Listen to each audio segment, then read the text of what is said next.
من الشيطان الرجيم. بسم الله الرحمن الرحيم. إن الحمد لله نحمده ونستعينه ونستغفره ونعوذ بالله من شرور أنفسنا وسيئات أعمالنا. من يهده الله فلا مضل له ومن يضلل فلا هادي له، وأشهد أن لا إله إلا الله وحده لا شريك له، وأشهد أن محمدا عبده ورسوله صلى الله عليه وآله وأصحابه وأهل بيته وسلم تسليما كثيرا. أما بعد، تسرور كائنات جوان سلرم فتح. السلام عليكم ورحمة الله وبركاته. محترم ورونو، پتیر درېمه فتکي زموږ بحث هغه ځای ته رسېدلی و کوم وخت چې د خدیجې رضی الله تعالی عنها د رسول الله صلی الله علیه و آله وسلم اخلاق او ادب، امانت او صداقت ډېر خوښ شوه، نو یې اراده وکړه چې د ده صلی الله علیه و آله وسلم سره واده وکړي. تر دغه وخته چې به هر چا مرکه ورته وکړه، هغه ته به یې د یا جواب ورکاوه. حتی د مکې مکرمې او د قریشو سردارانو مرکې ورته کولې او دې به منفي جواب ورکاوه، ځکه دې رضی الله عنها د مخه دوه واره واده کړی و او اوس یې نوره د واده تقاضا او اراده نه درلوده. او خلکو چې بیا مرکې ورته کولې د هغه سبب دا و چې خدیجه رضی الله عنها یو خو غني او مالداره وه، بل د عقل او جمال خاونده وه، پر دې سربیره د شریف نسبه څخه وه. ټول هغه اوصاف چې د هغه په سبب ښځه غوښتل کېږي په دې کې موجود او سره یو ځای سوي وه. نو ځکه خلکو ډېر میل ورته کاوه، مګر دې به همیشه انکار کاوه. خو کوم وخت چې د رسول الله صلی الله علیه و آله وسلم دغه اخلاق او صفات ولیده، نو یې د ده علیه الصلاة وسلام سره د واده کولو اراده وکړه. هلته د دې په ملګرو کې یوه ښځه وه چې نوم یې نفیسه و. دغه ښځه رسول الله صلی الله علیه و آله وسلم ته ورولېږل چې د ده علیه الصلاة وسلام سره د واده کولو په باره کې خبرې وکړي. نفیسه هم ورسول الله صلی الله علیه و آله وسلم ته ورغله او ورته ویې ویل: یا محمد، ته ولې واده نه کوې؟ محمد علیه الصلاة وسلام ورته ویل: مال نه لرم، غریب یم. نفیسه ورته ویل: آیا د یوې داسې ښځې سره د واده کولو اراده لرې چې مال، جمال او نسب ولري او د دا ټولو خواو څخه پوره وي؟ رسول الله صلی الله علیه و آله وسلم وویل: دا څوک ده؟ نفیسه ویل: خدیجه بنت خویلد. محمد صلی الله علیه و آله وسلم ویل: زما او د خدیجې سره څه؟ خدیجه د مکې و اشرافو ته منفي جواب ورکوي، نو په ما به څنګه راضي سي؟ نفیسه ویل: هغه یې پر ما، هغه به زه راضي کم، ستا قبوله ده؟ رسول الله صلی الله علیه و آله وسلم ویل: هو. نو د دغه زواج یا واده لارې نفیسه سره مرتبې او برابرې کړې او د نکاح تړلو دپاره ورځ وټاکل شوه. او په هغه ورځ محمد صلی الله علیه و آله وسلم د خپلو اکاګانو سره د خدیجې رضی الله عنها و کور ته ورغلی. د خدیجې د نکاح طلب یې د دې د پلار څخه چې خویلد نومېدی وکړي، او څوک وایي د دې د اکا څخه یې وکړي. دغه دوه روایته دي. مقصد دا چې نکاح وتړل شوه او د نکاح خطبه هم ابو طالب وویل، او دې نکاح ته ټول بني هاشم او د مضر د قبیلې مشران او رئیسان حاضر سوي وو. او د خدیجې رضی الله عنها مهر 20 دائر وو چې رسول الله صلی الله علیه و آله وسلم په خپله او د اکاګانو په کومک برابر کړي، او د خدیجې رضی الله تعالی عنها سره یې واده وکړي. دا نو هغه مشرف ترین او مبارک ترین زواج او واده، او دا واده د شام څخه تر بیرته راتګ 2 میاشتې وروسته وسو. بیا نو د رسول الله صلی الله علیه و آله وسلم او خدیجې رضی الله عنها ګډ ژوند 25 کاله دوام وکړي، او په دغه 25 کلو کې رسول الله صلی الله علیه و آله وسلم بل واده نه دی کړی. او د رسول الله صلی الله علیه و آله وسلم په دغه ژوند چې د ځوانۍ په وخت او موسم کې په یوه واده قناعت وکړي، پر هغو کسانو رد دی چې پر رسول الله صلی الله علیه و آله وسلم د کثرت زواج یا ډیرو ودو تهمت وایي، چې اصلا دا خبره د اسلام د دشمنانو څخه راپورته کیږي.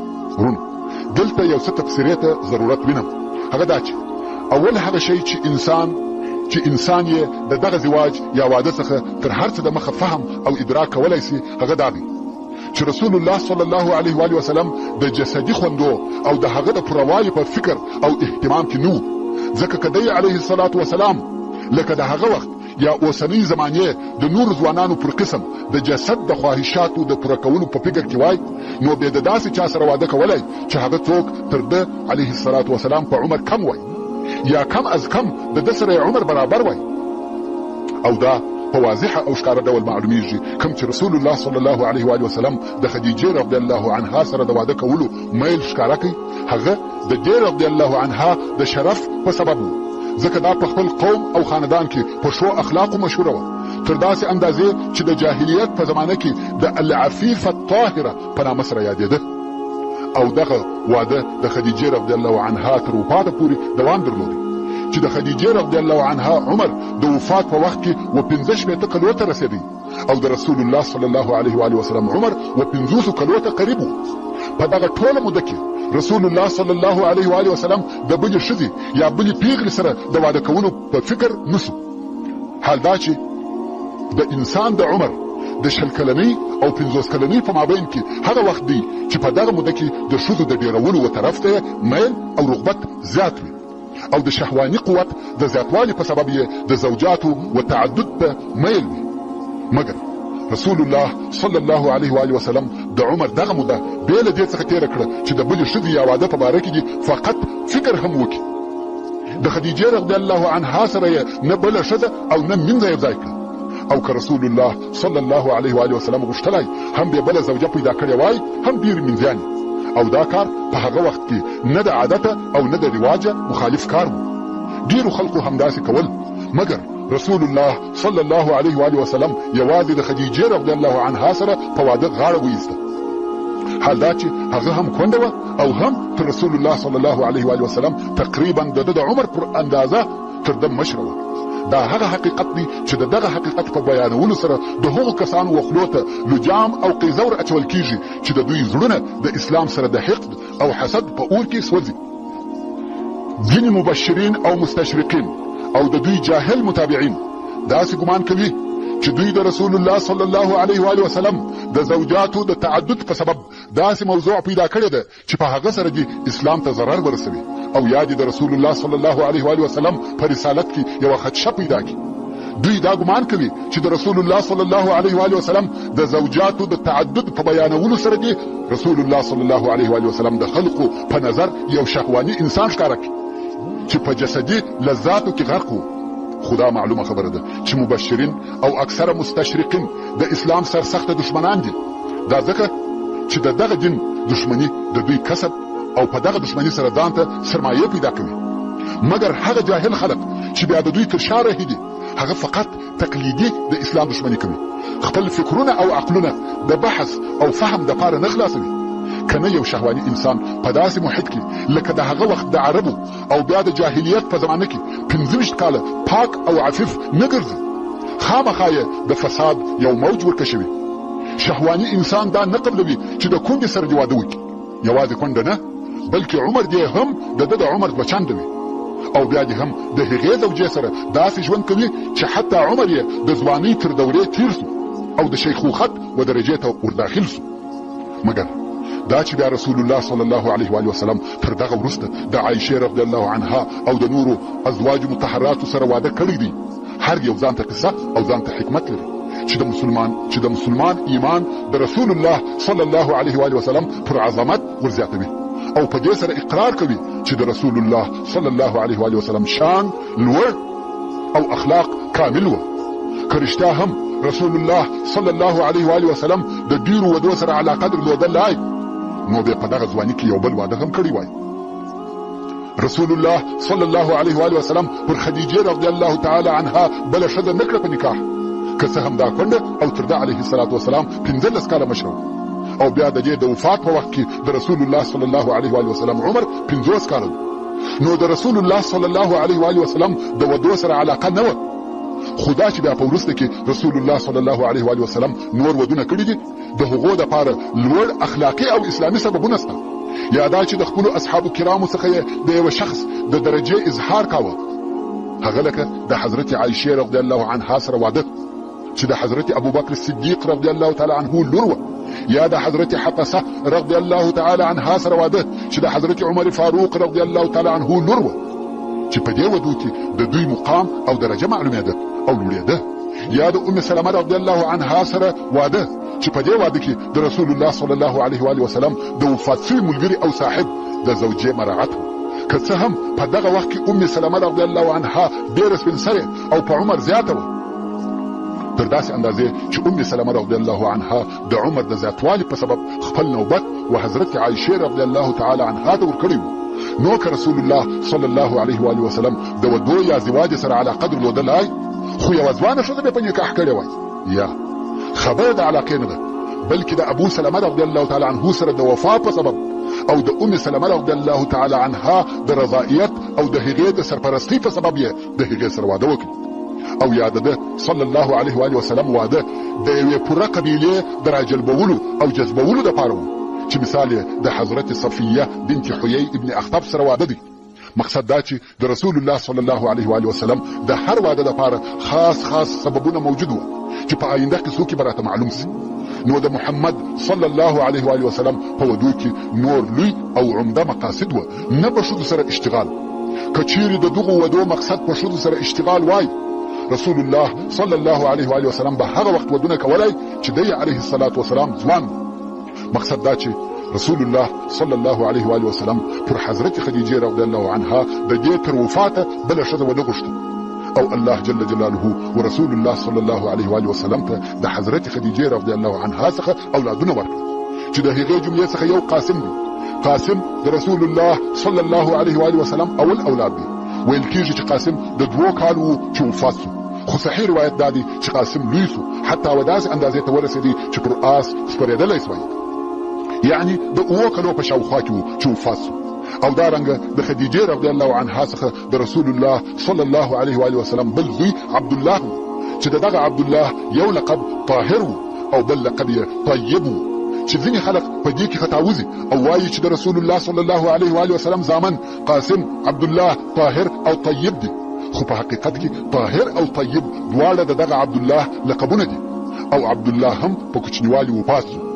قاسم د رسول الله صلی الله علیه و آله وسلم تر بعثت د مخه وفات سوی دی، او عبدالله په کوچنیوالي پس له بعثته وفات سوی دی.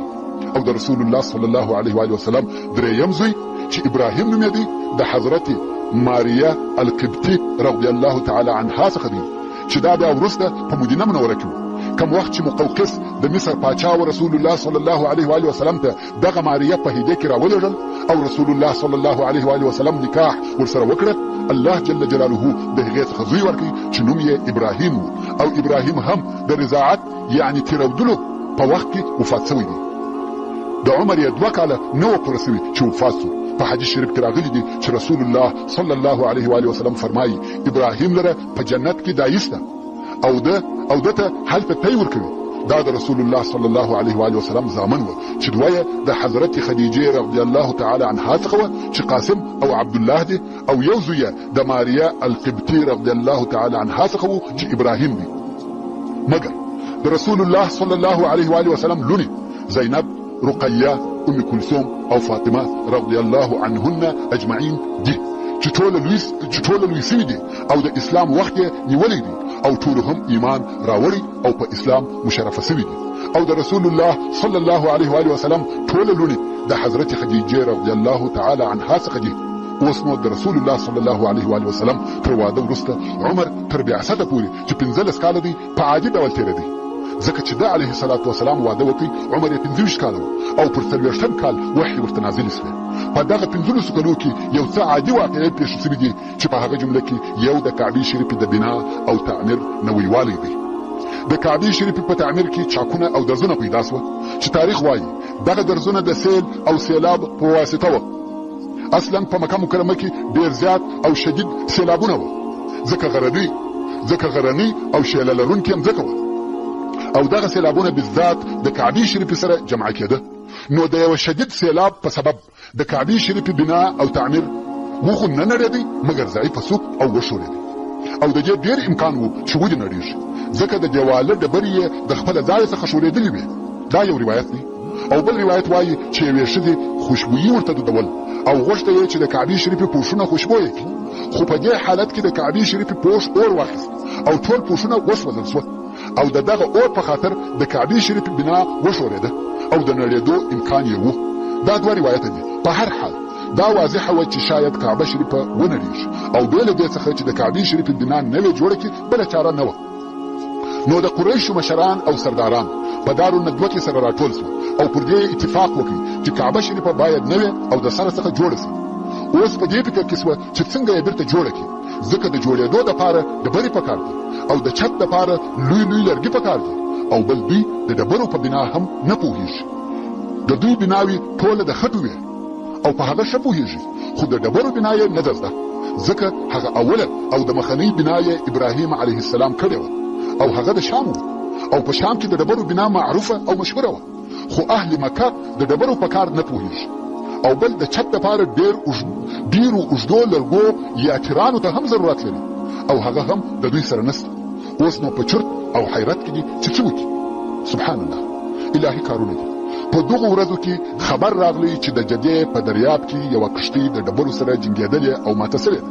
د دغه کښتۍ لوی او اوږده لرګي د دریاب څپو و ساحل ته راغورځولي دي، او خلقو هغه لرګي و مکې مکرمې ته راوړي دي. قریش وویل دا یې اوله اساني، اوږده لرګي په خپله راورسېده، او څو ورځې وروسته د مکې مکرمې په بازار کې یو مریی خرڅېدی چې نوم یې عامر القدسي و، او د ډبرو بنا او تعمیر یې زده وه. ویل دا یې بله اسانتیا. اوس نو بنا او معلم هم پیدا سو چې راویښ شي چې څنګه یې باید جوړ. نو قریشو د مال په ټولېدو شروع وکړه چې د کعبې شریفې د بنا او جوړېدلو دپاره پیسې ټولې کړي، مګر دلته د پیسو د ټولولو په متعلق هم پر خپلو ځانو شرطونه کښېښول. ویل دا د الله جل جلاله کور دی، دا نه ښایي چې موږ یې بې له حلال مال څخه په بل شي جوړ کړو، نو یې پاک مال معلوم کړي چې پاک مال څه شي دی. اول یې د زنا مال ځینې وایستي، ویل د زنا مال باید نشي پکښې داخل. ورونو هغه وخت هم ځینو کسانو په زنا سره تجارت کول، یعنی منځیان یې درلودې او په هغو به یې پیسې برابرولې. نو ویل هر سړی چې مال یې د دغه قسمه څخه وي، زموږ سره دې د دغه بنا په کار کې اشتراک نه کوي، او بل باید د ظلم مال نسي پکښې داخل. د تجارو څخه چې هر یو په ظلم سره مشهوره دی، هغه به زموږ سره په دې کار کې حصه نه اخلي. او بل د ربا مال به څوک نه راوړي. ربا وسود ته ویل کېږي، که څه هم په دوی کې ربا معمولي او رواجي کار و، او ډېرې معاملې یې په ربا سره کولې، خو پوهېدل چې دا یو خبیث کار دی.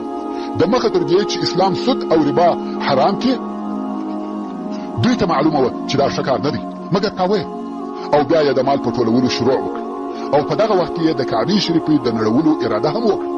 خو ټوله بیریږي چې د کعبې شریفې په نړولو څنګه شروع وکړي، ځکه دوی ټولو د ابرهه قصه په خپلو سترګو لیدلې وه. هغه صرف د نړولو اراده کړې وه، رب عز وجل څه وکړه، او اوس دوی په خپله دا کار کوي. ډېر بیریږي او د کعبې شریفې پر نړولو جرأت او اقدام نسي کولی.